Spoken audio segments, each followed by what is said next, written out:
don't ever feel like you're not enough.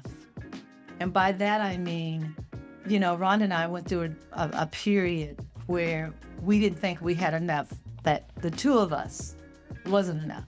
Oh, hell yeah, we're enough. In this episode of An Appetizing Life, I'm joined by Rhonda Smith and Michelle Smith, co-founders of 729 Beauty. We shared a passionate conversation about building a brand, balancing life as a caregiver, and the keys to staying resilient. How are you guys today? Fine. Great. So I just want to get right into everything. Tell me a little bit about your background, each of you. We're from Indianapolis, Indiana, true Midwestern girls. We came to California at a very young age, but one of the things that got us to where we are now in regards to our real life journey, and that's aside from building a business, but caring for our mom. I have 24/7 caregivers, but we grew up caring for our grandparents, our elderly cousin, my grandmother's first cousin who was in a nursing home. We grew up caregiving. That was a big part of the Midwestern life. So fast forward, here we are, many, many decades later, caregiving. And I want to get into that because that's a big part of what you guys are doing now. You're building a brand. Yes. You're trying to live your life individually. Yeah. You're caring for your mom, but we'll get to that because I know there's a lot of people that listen to the show. They're in the same boat, and it's a juggling act. And we've talked about it, pre-show about this. But Rhonda, tell me a little bit about what you are up to. I'm Rhonda, the second half of 729 Beauty. I've been doing hair for over 30 years. I love doing hair. I love people who don't walk in with that smile coming over my threshold, but going across that threshold, going back out of that door, putting a smile on their face makes me happy. So both you've been here in Los Angeles for quite some time now, and you have built this brand called 729. Tell us what 729 Beauty is all about and who it serves, and why did you even decide to build this brand? Like I said, I've been doing hair for over 30 years, and how the brand really got started. Our number 729 Beauty has a couple of meanings, and we've always kind of played off of our numbers as we were growing up. And 7-2 is my birthday, and 9-2 is Michelle's birthday. So that's how we came up with the name 729. And as the story has unfolded, meeting many different people on this journey, they kind of shared a couple of things, and we said, you know what, let's make 729 represent hair. So 7 means straight, 2 means wavy, and 9 means curly coily. So that's pretty much how we came up with the 729 name. And we started the brand. I had moved back from Indianapolis. I went back to work in a family business and came back and ended up working in Rhonda's salon. And at that time, there was the big buzz and the big trend on keratin treatments. So keratin treatments were the big thing. But at the time when they first came out, they were full of formaldehyde. And so formaldehyde, literally, you had to be in a salon with a well air vented. I remember. Oh my gosh. I It was remember. the smell. The smell was it was more than a choking kind of feeling. You felt sick when that formaldehyde. Toxic. It was very toxic. Yes, toxic. And so Rhonda went for a physical exam, and her numbers were off. So the doctor asked her, well, have you been drinking? Because her liver count was off. And so we knew then that there had to be something different, especially for women of color. Women of color always have the worst outcome of issues. Statistically, correct. Showing, relaxers on our hair, color on our hair. But at the same time, we feel like we want it all because it makes us feel good. Well, not just, it makes us look good, right? Yeah. So we started off developing a product with less formaldehyde. And then, too, always recognizing that if you go into any store, what do you see our products, women's products for textured hair, are stuck somewhere in the African pride section? We are a big component of the beauty industry, period. But that's changed a bit Oh, over absolutely. the years. It's you go in- changed. I'm not going to throw out names, but you go into certain stores now and, you know, Well, there's a there's larger selection. still some stores that they put us in this cubbyhole. And to me, hair is hair to me. You may handle it a little different. Texture hair definitely takes more time, but at the end of the day, it's still hair. So to put us in that cubbyhole always kind of made me kind of frown a little bit, because I always felt like, why can't, as you say now, it's a little different.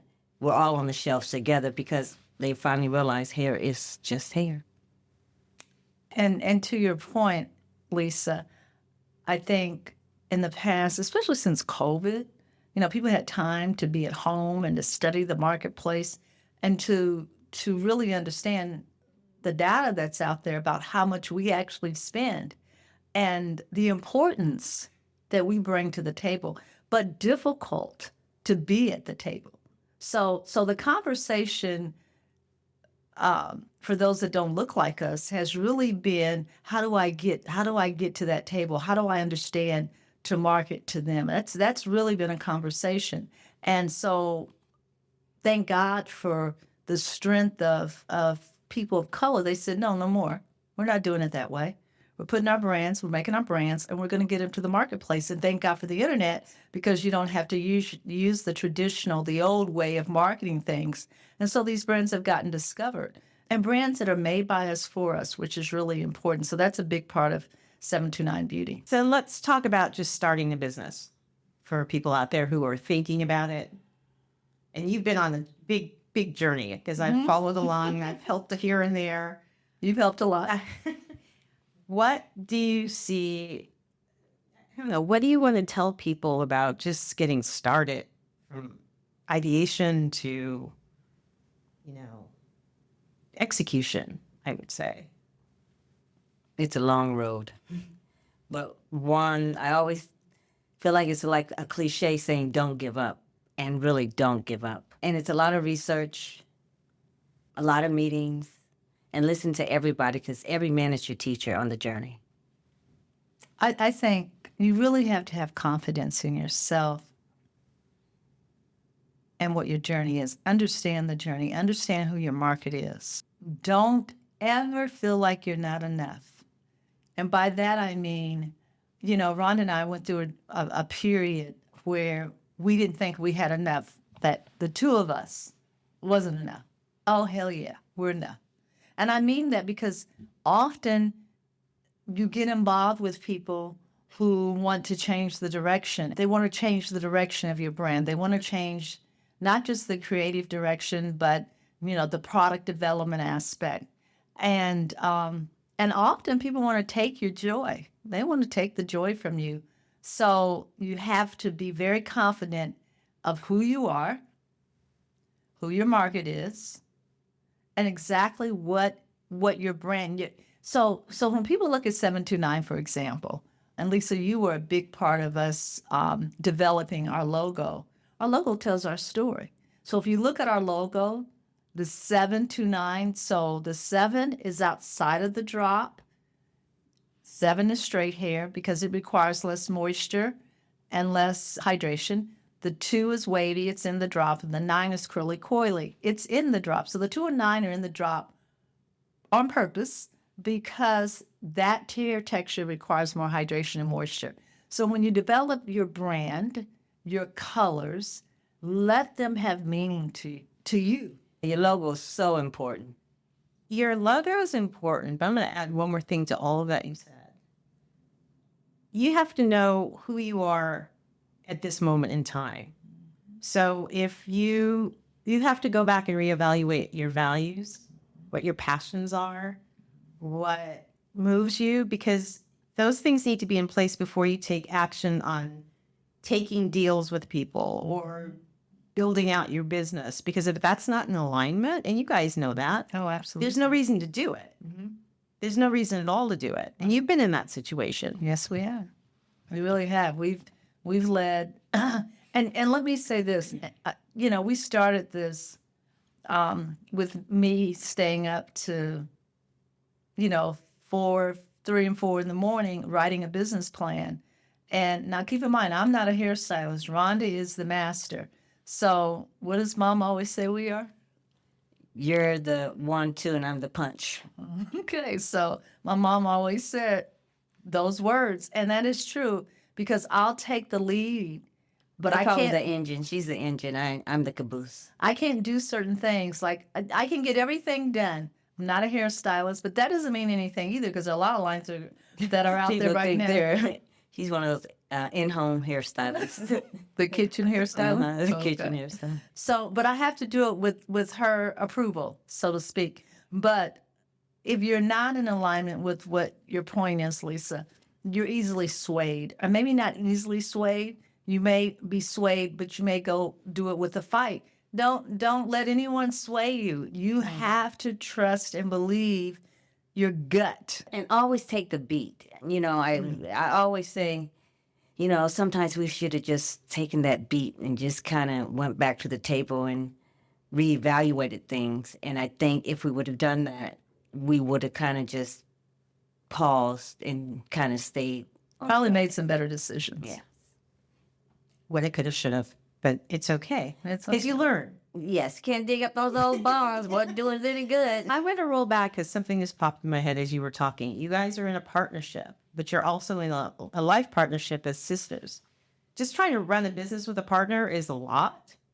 Now you've added in the family aspect to it, and we'll get into that even more. But tell me, like, how do you guys maneuver? How do you do this? You know? So when you say a partnership, you mean a partnership with each other or a partnership with outside folks? With each other.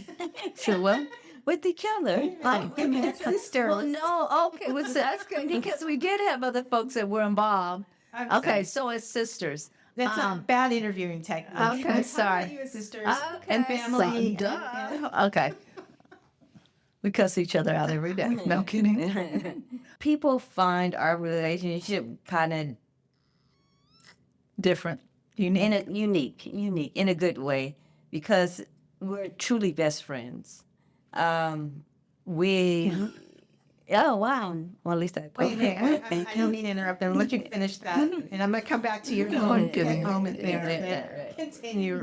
No, we really are. We truly like each other. It just goes back to our foundation, I think, how we were raised. And, you know, our grandparents saying, you know, how hard they worked on this family dynamics and just to make sure our moms and my mom and my aunts kept it going. And we have definitely done that, but it's very organic. It's a blessing that not only can we work together and live together and take care of our mom together And drop the mic. No kidding. So no, it's very unique. It's every day's not, Perfect. By any means.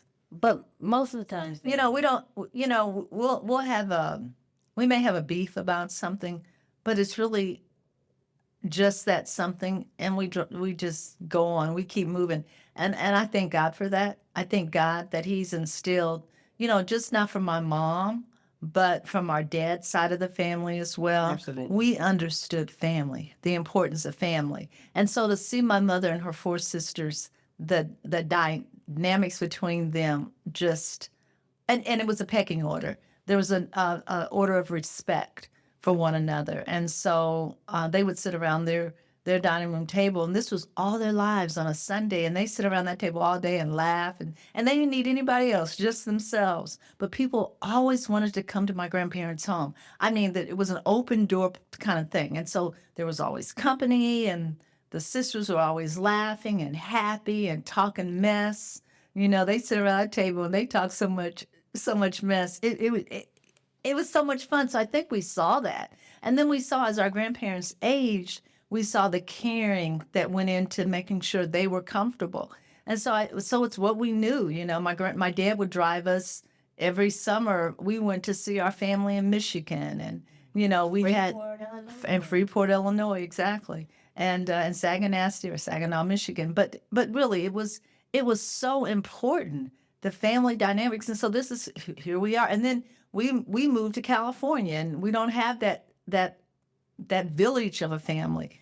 We have each other. Seeing all of this in action, I've had the pleasure of being around your family, but we're going to go to the main one, Miss Patty. Oh, Lord. Miss Patty, your mom. So you're building a business. You're trying to live your lives, and you are caretakers, which you started talking about earlier. And I watched you. You guys came and stayed at my house, and I literally was watching everything going on. It's tag team of trying to help Miss Patty, and I'll let you get into what's going on with her, why she needs, the extra care. But I was like, they need a third sister. So Mom will be 89 years old next Wednesday, October the 9th. And to know Mom, I think, gives us everything we need to care for her, because she is such an incredible mom. But she was a fashionista. She loved to shop. She loved the Lakers, going to the Laker games. She loved having friends over, and all her girlfriends always looked up to her as her sisters. She was the one that they could go to. Mom never worried about a thing. I mean, she was cool, calm, and collective, for real. And so she was diagnosed with dementia probably in 2009, around 2009. And so it's been a slow crawl in terms of her declining. So we've been blessed that she still knows who we are. But really, she was walking up until she got COVID. It's been about 3 years now. She was walking, I mean, and talking plenty of mess. So Mom is a talker all day long. I mean, she's gonna tell you some things you absolutely do not know. And you've experienced it. Experienced that. You've had that. And she'll look at you and say, "What are you looking at? You looking at me like I'm crazy? I ain't crazy. You must be crazy." Or she'll say, "Oh," she tells Rhonda all the time, "Oh, take them fake pearls." I'm like, and they're not fake. Oh, take those fake pearls and snatch them off your neck. Or she'll tell me, "Oh, you so ugly. Oh, you so ugly." I mean, and it's almost like, wow, that's not who she was. But we've gradually gotten to this point, and we gradually, I tell people about caregiving and about dementia. And this is one of the things her doctors have said that's been a success for us in caregiving, is that we've always been able to get in front of the issues. Now, how we knew to get in front of things, and by that I mean like, I can't even really give you an example. We were just always so proactive with this. And it's been a learning curve as well. And I think for me, when her doctor said, "You guys have to realize she didn't ask for this." So by him saying that, kind of just laid the foundation for me. It's a very challenging part of life, taking care of someone. And I want to ask you, I didn't mean to interrupt, but like a typical day, and I know what your day is like, and I'm sure there's other people who have similar things. Can you talk about that? Because I marvel at how you do it. I said it was difficult. It's not so much it's difficult, it's so many moving parts. I had a cousin that said this summer, "You're like this." She says, "There's no You need." never sit down. She said, "There's no need to ever sit down." There's no need to ever sit down. And this is my mom's last surviving sister's daughter, who is in the same position we're in, caring for my mom's sister. And when she said it, she said, "There's no need to ever sit down." And I thought I would fall off my chair because, oh my God, that is true. But it's a lot of moving a lot. parts. It's a lot of, because it takes away from your everyday life. It takes away from sometimes your spirit, because like I said, you keep the joy in it, because you have to find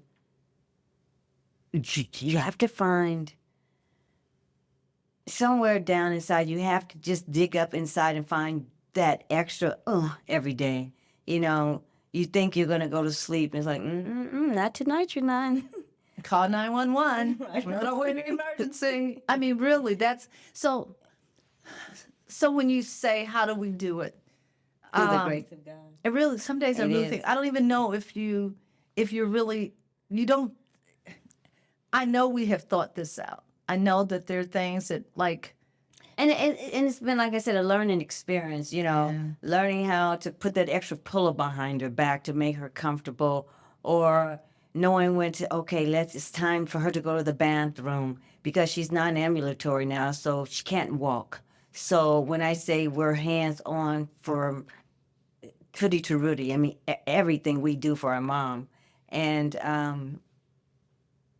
you just keep doing it. So now, if I were to share with someone, what do I do? How do I start? I'm working with a very dear friend. Actually, it was one of my mom's closest friends' sisters. Her daughter is caring for her mom. Her mom is 93. Mom doesn't have dementia, but she has other physical ailments and some other things going on health-wise.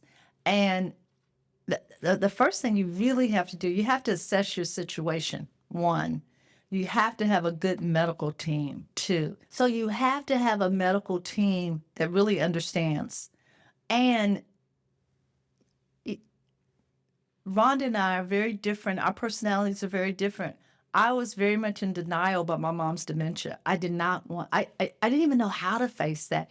To me, it was like sad. And Rhonda kind of always puts the laughter and the silliness in it. And so when when we first realized there was something wrong with mom, we were on our way to Monterey to the Jazz Fest. Her oldest sister had come out from Indianapolis or Chicago, maybe even at the time, to go to the Jazz Fest. Well, I looked at my mom's luggage.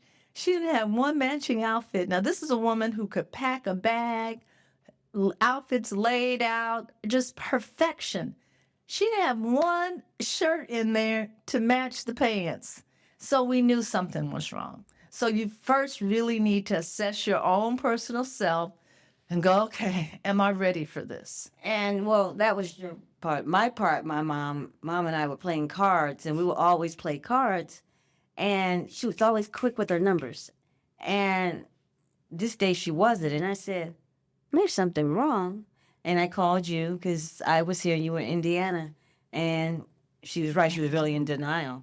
And it took her a while, but I just knew right away. Her step is not right. There's those changes because my mom had dementia and went through that whole thing, and it's shocking in its way because we're used to our parents being who they are. We want to preserve that. And Oh we my can't. gosh. I'm curious. You're doing this, taking care of them. I was speaking of her, and you're trying to build this business. So how's your brain wired to, because you're jumping from one, train of thought and have to get that done for mom and everything. And then you're jumping into, I've got a meeting, I got to prepare this and that and the other. So how are you juggling that? What are you doing? Well, The world. a lot of late nights. So there's that part of the day for me and the dynamics between the two of us. I'm at home. Rhonda's still out every day at the salon. So the engine gets to do her work. Like in the early morning hours before mom gets up, I'm at the table working. Because I know after 10 a.m., the chances of me getting a lot done is slim. But how do we get it done? We have great caregivers. And I think that is the big difference in our lives, how we're still able to even be here to do this interview because mom's home with her incredible caregiver. And so you really need to, you can't micromanage either. So you have to train your caregiver really well. And you have to know, I got to get dressed, I got to get out of here. And that's so important because if you don't, you will be caught up all day and nothing will get accomplished that you need to get accomplished that makes you feel good. Does that make sense? So if you're not feeling good because you didn't get to do you, you're not going to be good for any loved one later in the day. You got to do you. And for me, I go to bed every night as much as I can on my knees, giving praises to God, because without him and his strength, I know I would not be able to do this. And then I get up, I run, I hike, because it's my zen, it's my balance, because I have to put the mask on myself first before I can help anybody. So that's how I get through the day. And I think living in the house with Rhonda, I have a Peloton, and riding my bike is a big exercise. Mental health. You know, I think how do you stay mentally healthy through all this? There's days that I'm not. I'm going to be honest. There's days when we are both like, oh my God, we have given up so much, and you do. You give up so much of yourself.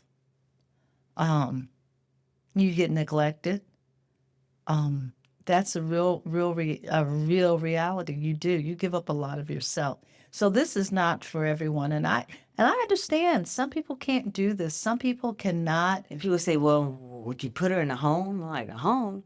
So I can just sit at the nursing home all day, 24 hours? But you might get sleep at night. Yeah. But no, yeah. I mean, we've had people ask, why don't you, my mom would not be here with us today had we put her in a nursing home because she's very mouthy. She's spicy.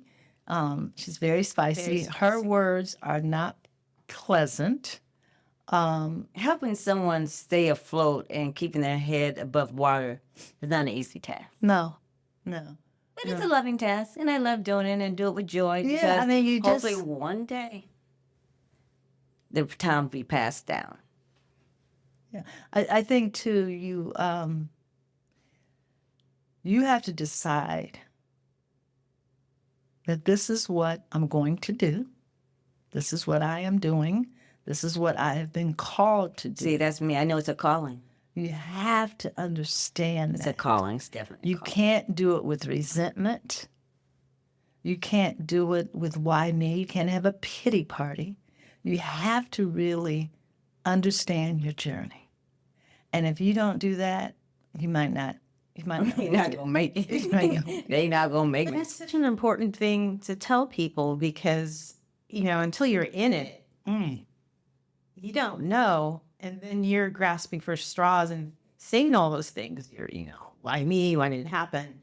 You just have to rise to the occasion. That's hard to do. It's very hard. It's interesting when, you find someone you don't really know and you have a conversation like, they hear that we're caregiving and they're caregivers. Everyone's body language just goes, ooh. And everyone's story is the same story. And everyone says the same thing.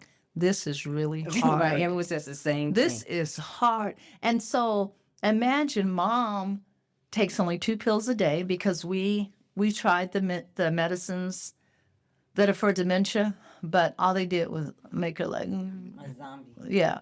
And so one year we took her home for Christmas and she was on the medicine and her sisters were like, no, take her off of that. We'd rather have us cussing and fussing. And, Funny said, oh, yeah, we have a take cousin. Aunt Patty off of that. Yeah. He He said, said it's going to kill her. yeah, he said it's going to kill her sooner. Yeah. And we said we would rather have her present as much as possible than not. Can you imagine feeling agitated and irritated inside all the time? It's tough. Oh, my gosh. Again, I've witnessed and I've right. seen, when she's in that heightened state of agitation.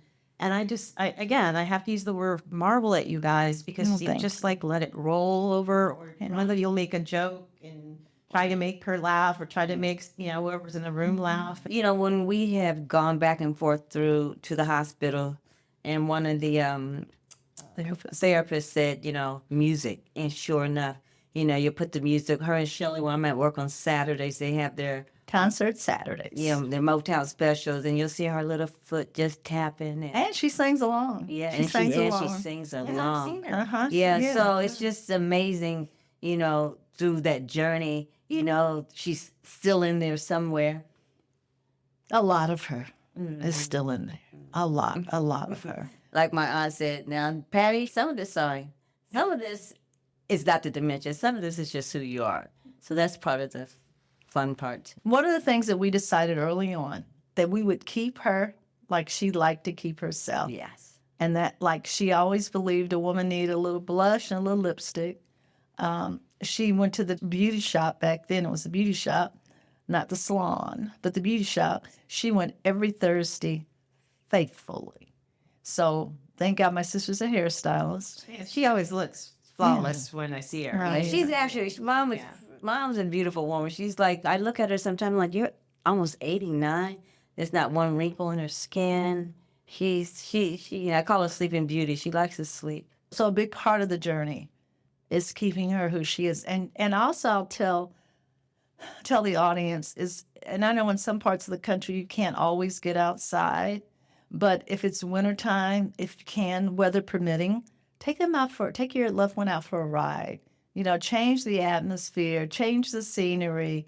My dad, before he passed, he did not have dementia, but he would say, sometimes it's just nice to hear different voices, So there are things that you can do. And in doing those things, it helps to ease the pain on you. Now, and I don't want to say pain, but it helps ease your day to day. And some of you don't have, you have to work every day.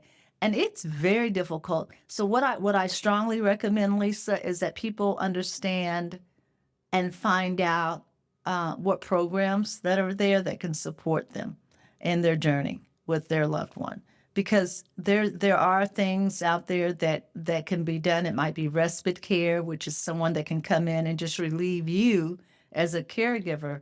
And I'll tell you, it's not an easy task. One of the things that in building our brand, beauty ain't always pretty. Mm-hmm. Beauty ain't always pretty. So this is a side that I want to hopefully down the road can share. Like I'm helping my girlfriend. I'm so excited about that because she is in education. She's out of the home. And I was able to do all her phone calls for her. Like I really had the time, but God gave me the time. And we got some appointments set up for her mom that she didn't have to do it just because I knew the questions and we've learned the questions to ask. So, because I always feel like life is about helping each other. So if you have any questions, please go to 729beauty.com and we can help you out. DM us. Yes, DM us. Yeah, we'll get to where they can find you, and I'm sure people are going to be asking questions because not only about building the brand, but about this, being a caretaker and finding your way through that. It takes a village. It really does. It takes a village. So if we can help a person just to make your life a little easier, here we are. I love that. So I am working on a project, and so every guest I have them pick a few words and tell me how that is working in their lives or how they use it in their lives or how they come back to it. So I know you guys picked resilience, which I think is, is the word. You also picked love, which I think is also the word. So talk amongst yourselves for a second. Who wants to take one word? Who wants to take the other? I'll take love.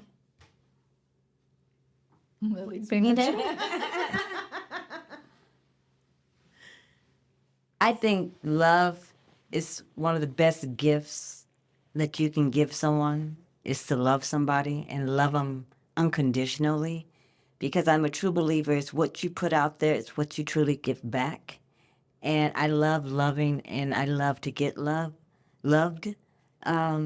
So I always say, if you walk by a person and you see a frown, if you smile at that person, I promise you they will smile back. So continue to love, continue to know you can do whatever you can to make life just full of love. Resilience. I never take no for an answer. I just can't. I won't.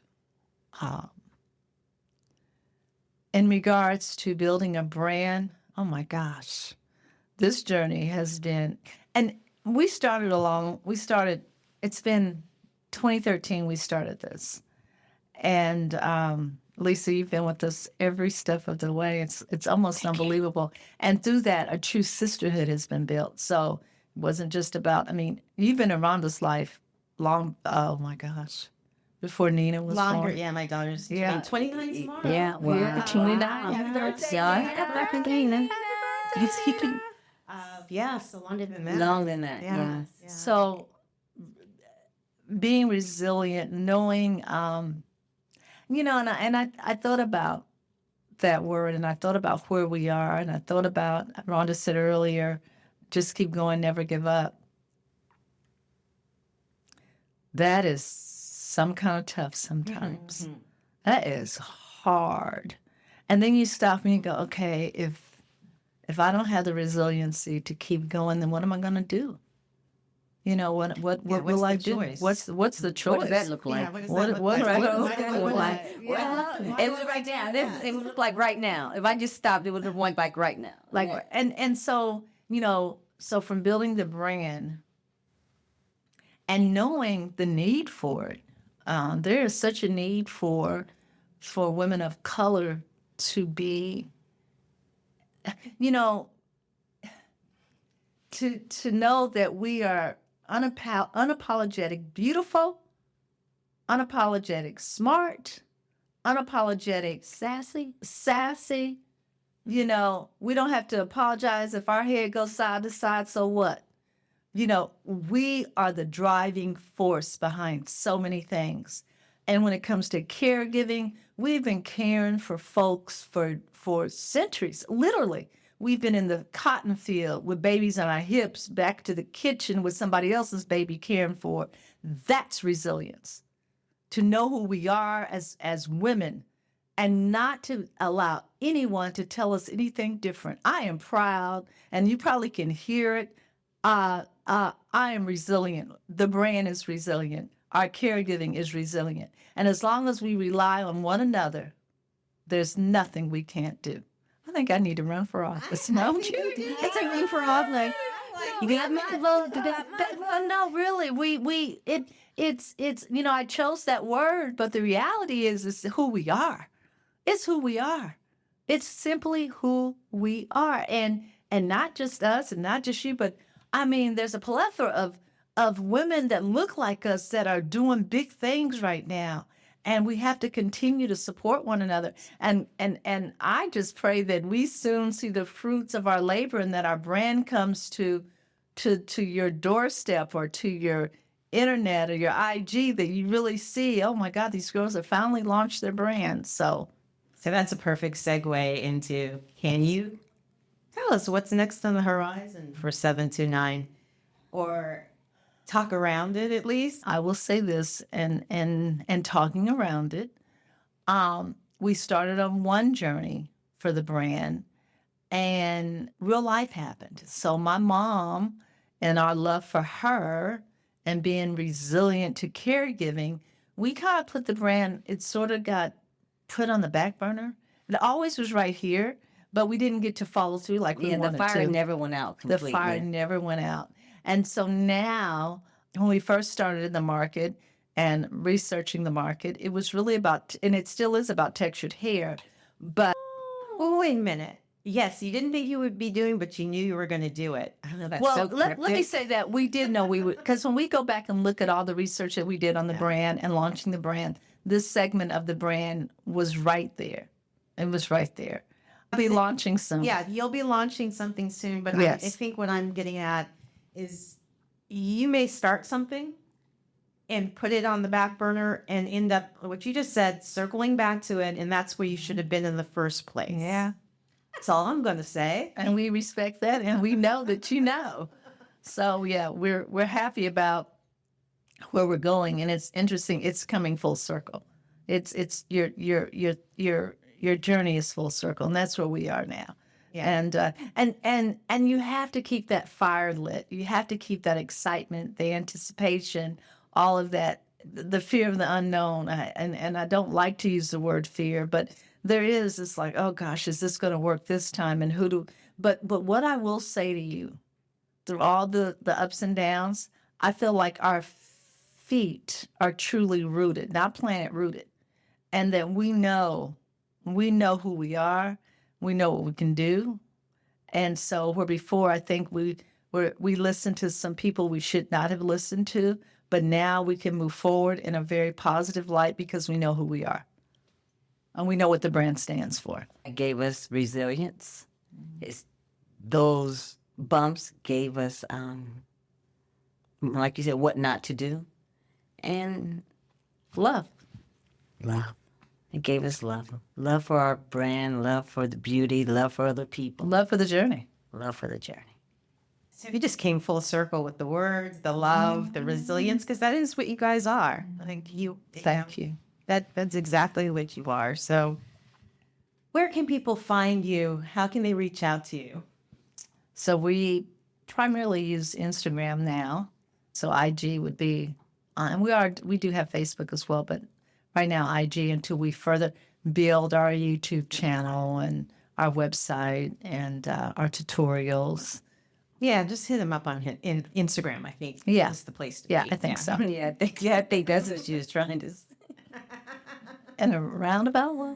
Oh my God. I want to thank you guys. Oh, It's thank you. been a beautiful conversation. Oh, it's been great. And thank you. Thank you. Thank you, Thank thank you, you for thank you. your journey because it certainly has inspired us to Yes, it continue has. and to move forward. You're one of those women that we cherish, we look up to, we admire.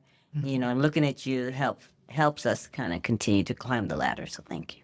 Okay, now I'm going to get all teary-eyed here. That's But okay. Thank Thank you. you. Love you. love you so. Now I love. There it goes again. Thank you for tuning in to An Appetizing Life. I hope you've enjoyed today's conversation. Please subscribe to the show, and if you've enjoyed this episode, share it with others. And leave a review on Apple Podcasts and Spotify. Also, I would love to hear your thoughts and suggestions for future guests and topics. So connect with me in the comments or on social media. Until next time, keep laughing, loving, and living vibrantly.